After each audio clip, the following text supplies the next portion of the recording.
In today's episode, dedicated to all-cause mortality differences between vaccinated versus non-vaccinated, I'm obviously beating this topic to death. I'm going to talk about the Japanese data that so many of you have commented about in the comments to the other videos dedicated to this topic, such as the UK data or the Italian data that I published. And so I'll talk about that. I'll compare it with the UK data. I'll tell you what this data shows, what it doesn't, and why it might mislead many of you. And I'll also answer one of the questions I posed in the previous last video dedicated to the UK data analysis, where I was wondering if there could be a difference in terms of type of vaccines having different effects on mortality for the vaccinated. All right, my name is Dr. Mikola Rashek of Neurogenomics. Let's get started. So, how I got this Japanese data, many of you have been talking about it, but I was like, what science data are they talking about? And this came about from actually one of the authors who published the last UK data video that I made based on their data. It was, let's see if I'm gonna remember the name. I think it was Dr. Maarten Fornerod, something like that. I'm terrible with names. I tried to remember.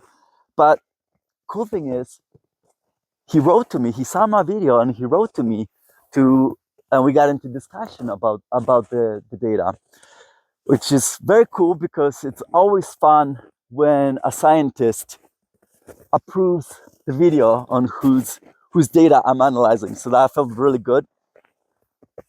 And he commented on my comment of this delay in deaths for the vaccinated people. I didn't show the figure at the time because I was mumbling about this. I couldn't remember the data, so I just skimmed over this. But the idea here was that those who were vaccinated, they seem to show a delay in their deaths afterwards. And there was a several month period delay. Now, the author, he mentioned, he didn't discuss this in the original paper in order not to stir controversy and run into potential issues with getting the paper published. So he just threw this supplementary figure. And we're gonna discuss this figure now and what it means, because he subsequently wrote an article on his Substack talking about this based on our discussion, based on the video I made, which is cool. He references that video. So we might as well look at the blog, because he also then brings up the Japanese data you guys all been talking about. So let's bring up the blog and let's take a look at this figure. And which, again, remember, it appeared in the original paper. And this figure, you can see on the left-hand side, you see these lines that go up and then they remain flat. And these are the age groups. And the highest lines, the ones that are closest to the left-hand axis, those are the older groups. Those will be the 90-year-olds, and the next time will be 80-year-olds, and so on. And you can see that all these age groups show this peak in deaths eventually, and then it flattens. And the scale is logarithmic, which means it increases at the exponent of 10. So it'll be 100 deaths, 1,000 deaths, 10,000 deaths, and so on. And if you look at the vaccinated group, you don't see that. It's a flat line, which means that the rate of death for the vaccinated was constant, but for the rate on the right-hand side, the non-vaccinated, their rate of death is flat, which means it was constant. They were all dying at the same rate, same amount, same constant rate, versus vaccinated people on the left-hand side. Their deaths were delayed by these multiple periods of months. And this was visible for practically every age group, except perhaps the very youngest age group. There was one group that did not follow the pattern. Otherwise, all other age groups did follow that same pattern. So the reason why this was intriguing is because it was reminiscent of that Japanese data, and we'll talk about that right away. So what Dr. Fornerod, Maarten Fornerod, I apologize for not remembering your name. I'm terrible with names in general. So much so that all my friends know that I have nicknames because I can so often can remember the names for such a long time. And anyway, he decided to measure this precisely. So he did a bunch of statistical analysis that does not show in a paper at all. This is just for his Substack article. And he wanted to measure when does this peak in deaths show up after the vaccination rate. And by the way, that graph that we just looked at, that was only for those who took one shot. Why one shot? Because, well, first of all, because that's what appeared in the original paper, number one, and number two is because those who had one shot, they showed the highest level of death rate in comparison to non-vaccinated, in comparison to those who had more than one shot. And when he measured this information consistently, every age group showed that this peak in deaths occurred 4 to 5 months after that age group received the first vaccine. Why is this? Because remember, when mass vaccination started, we weren't being vaccinated uniformly. Different age groups had the privilege of being vaccinated first. So we started with the oldest, we started with the 80s and 90-year-olds, then we went down to 70s and so on and so on. And eventually down to the youngest group, and took several months. And that's why you see, once again, in that graph, that oldest age groups show the peak fastest, soonest, and then there's a delay in that peak for younger age groups. And the reason why is because they received that first shot later and they had to basically wait for their first vaccine. And there is that 4 or 5 months delay before peak of deaths occur. All right, so that's what his data shows.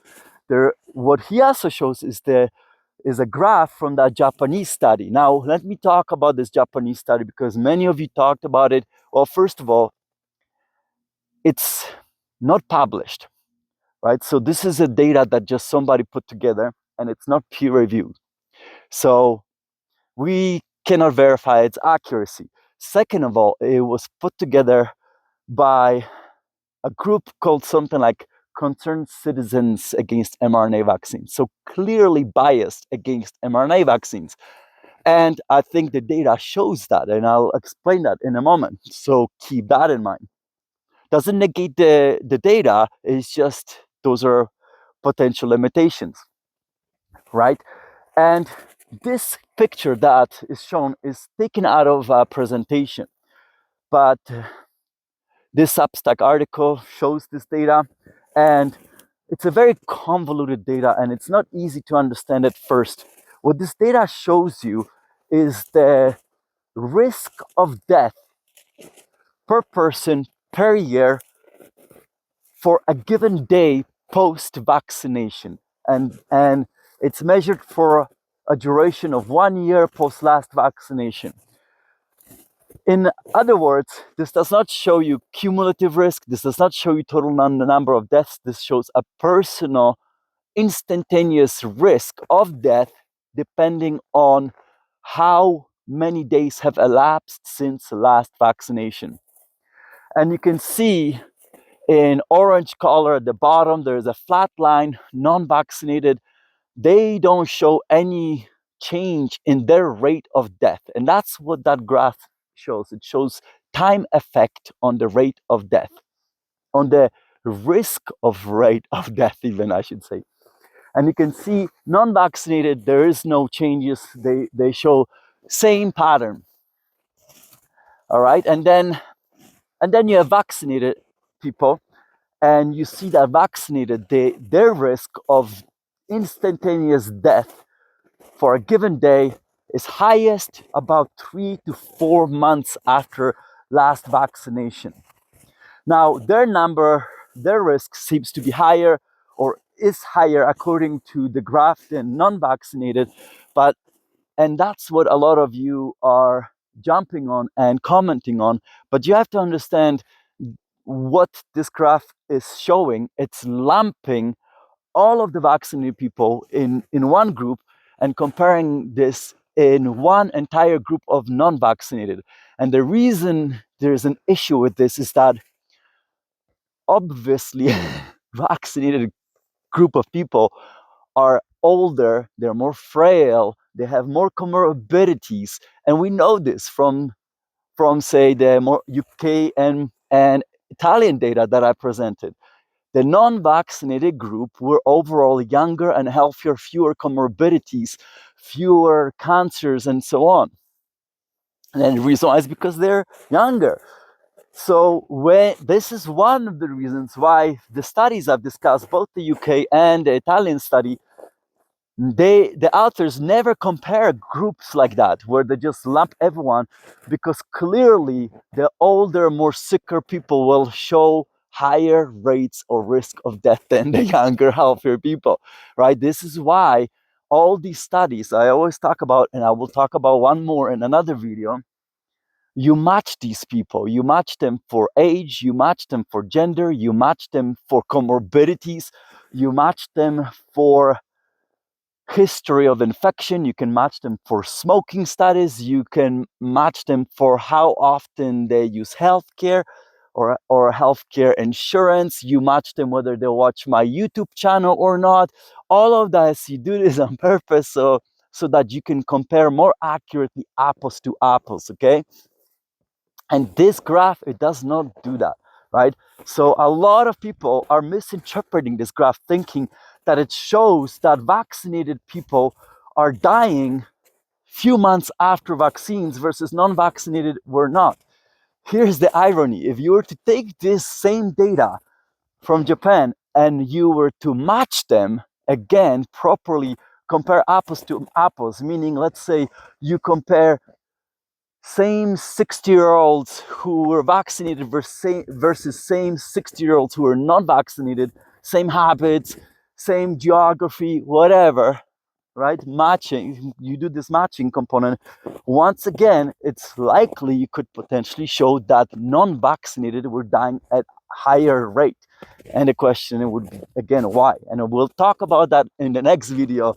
I'll finally demonstrate to you what I think as to what might be happening, and I will also talk about what many of you are discussing, and many of you have commented that there's this healthy vaccinee bias. So I'll talk about that as well. But this is the Japanese data. The more important message here is that once again you have two different data sets. You cannot compare them directly because they measure different things, but there's two different data sets that show that post-vaccination there is this delay in death. And when you take such a data and you do actually match, this is one of the reasons why it might appear in these studies that non-vaccinated people have higher risk of mortality than vaccinated because of this unusual delay in death that lasted between 3 to 5 months that we still don't know why. Now, I'll tell you what these authors, both of these mentioned. So in the presentation, the Japanese presentation, where we're getting this figure from, the lead investigator, he mentioned that he believes that there's immune suppression going on. And that really got me thinking, all right, this is interesting what he's mentioning, immune suppression. And yet, when I think of COVID-19 vaccines, my first thought is the opposite. inflammation, not immune suppression. But there's also many different types of immune suppression. So that got me thinking. Now, through personal correspondence with the author from the UK data, whose name I can never remember, I'll just, again, make up the name, Dr. Fornerod. He mentioned potentially two things. One was simple, and he said that what he thought is maybe vasculitis is taking place, and that's inflammation of your blood vessels. Okay, and if that were to happen, then inflammation of blood vessels eventually could really affect many organs, obviously numerous organs in the body, and therefore could cause whole bunch of deaths. And I was like, okay, that makes sense, that's valid. Remember, I did a huge series in the past on how spike protein causes microclots, and therefore it could cause issues in the circulatory system, right? But why would it take, and he thinks that maybe if the inflammation happens, it takes several months for it to eventually damage the organs enough that that this is why we see this delay in deaths. And I'm like, I was thinking like, okay, maybe I like his idea, but I was wondering whether that's necessarily what has to happen. And again, I'll explain my thinking in another video. And the other one he mentioned was also quite fascinating, but it was hypothetical only. And he was wondering whether the vaccines could mimic virus retrograde transport. Now, what is that? Viruses can get inside our nerves, for example, nerves in a gut, and they can travel along the nerve back to our brain and eventually invade our brain. And that's what is called, I believe it's called retrograde transport. SARS-CoV-2 is believed to be able to do that as well, and why eventually we see infection of our vagus nerve. I've done a video on this as well, right in a midbrain, in a brainstem where the vagus nerve originates from. So he was wondering whether potentially vaccines, or perhaps maybe, well, he mentioned the genetic material, then hence I was thinking vaccines might be mimicking this kind of behavior as well.